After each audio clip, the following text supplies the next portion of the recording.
हरियाणा का रेवाड़ी जिला और यहाँ का एक शांत सा गाँव ढाणी जरथल। इस गांव में रहता था 21 साल का मोनू, 2 बहनों का इकलौता भाई, 12वीं पास और एक फैक्ट्री में काम करने वाला बेहद सीधा साधा लड़का।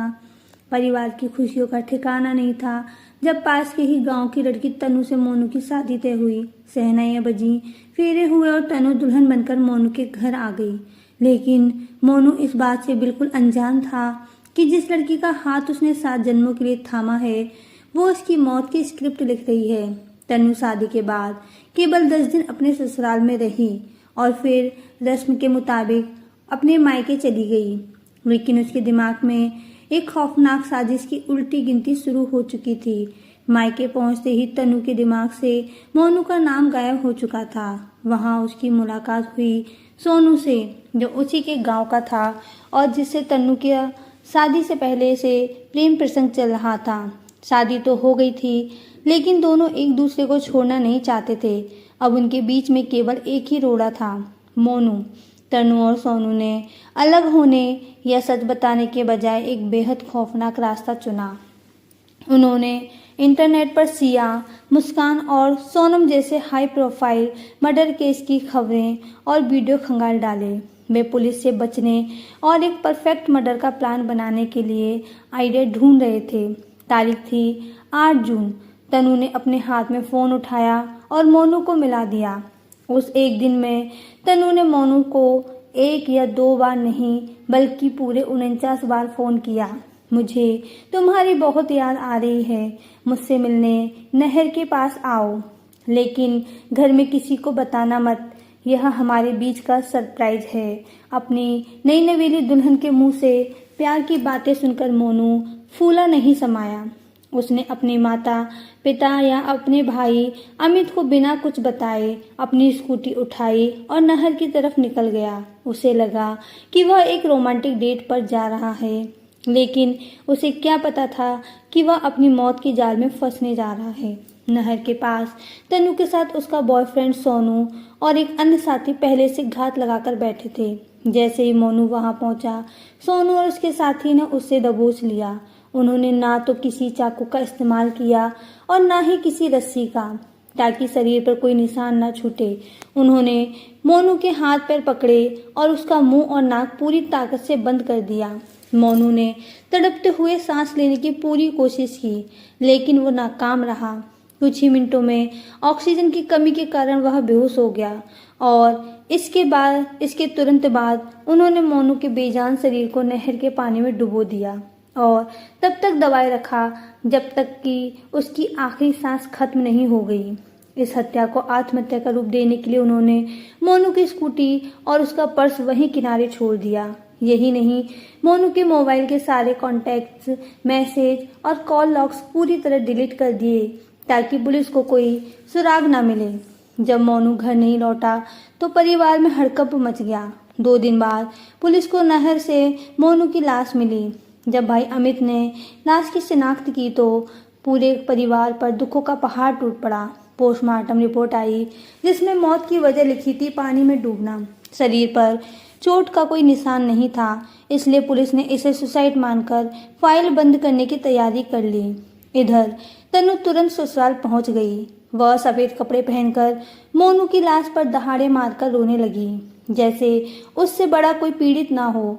वह 7 दिनों तक ससुराल में रही, 10 दिन की शादी और 7 दिन मातम के, कुल मिलाकर 17 दिन। लेकिन मोनू के भाई अमित के दिमाग में एक बात खटक रही थी, अगर मोनू ने सुसाइड किया था तो मरने से ठीक पहले उसने अपने फ़ोन का सारा डेटा और कॉल हिस्ट्री डिलीट क्यों की। पुलिस की ढीली कार्रवाई को देखकर अमित ने खुद कमान संभालने का फैसला किया।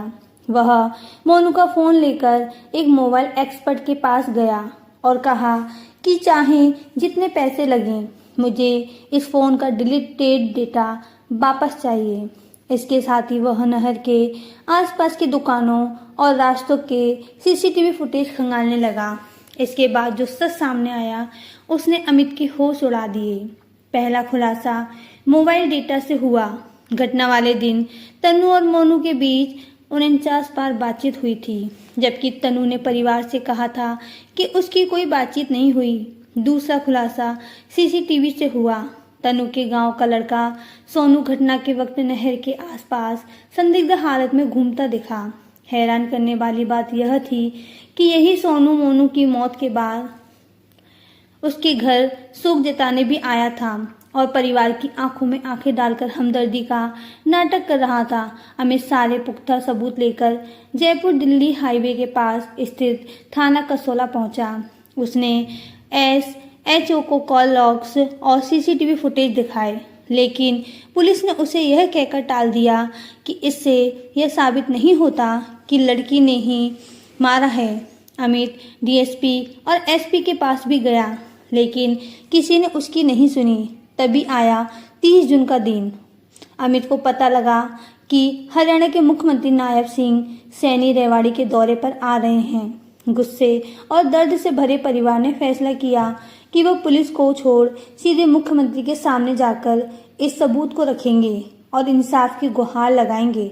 जैसे ही यह खबर कसौला थाने के SHO को लगी, पुलिस महकमे में हड़कंप मच गया।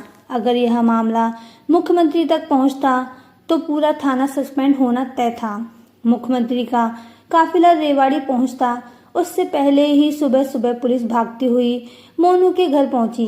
उन्होंने परिवार से मिन्नतें की कि वे मुख्यमंत्री के पास ना जाएं और तुरंत एक्शन लेते हुए सोनू और पत्नी तन्नू को उठा लिया। जब पुलिस ने लॉकअप में दोनों पर थोड़ी सी सख्ती दिखाई तो उनका रचा हुआ परफेक्ट मर्डर का चक्रव्यूह ताश के पत्तों की तरह ढह गया। तन्नू और सोनू फूट फूट कर रोने लगे और उन्होंने कबूल कर लिया कि कैसे 49 फोन कॉल्स के जरिए मोनू को बुलाया गया और कैसे बिना निशान छोड़े उसे नहर में डुबोकर मार डाला गया। तन्नू और सोनू को लगता था कि वे कानून से ज़्यादा चालाक हैं। वे सोचते थे कि इंटरनेट पर क्राइम थ्रिलर्स देखकर वे पुलिस को धोखा दे देंगे और हमेशा के लिए एक हो जाएंगे, लेकिन वे भूल गए कि कातिल चाहे कितना भी सातिक क्यों ना हो, वह कोई ना कोई गलती जरूर करता है। आज 17 दिन की वो दुल्हन और उसका आशिक जेल की सलाखों के पीछे अपनी जिंदगी काट रहे हैं, जो यह साबित करता है कि पाप का घड़ा एक न एक दिन जरूर भरता है। इस घटना को लेकर आपकी क्या राय है? पुलिस के बारे में आपकी क्या राय है? हमें कमेंट में ज़रूर लिख दीजिए।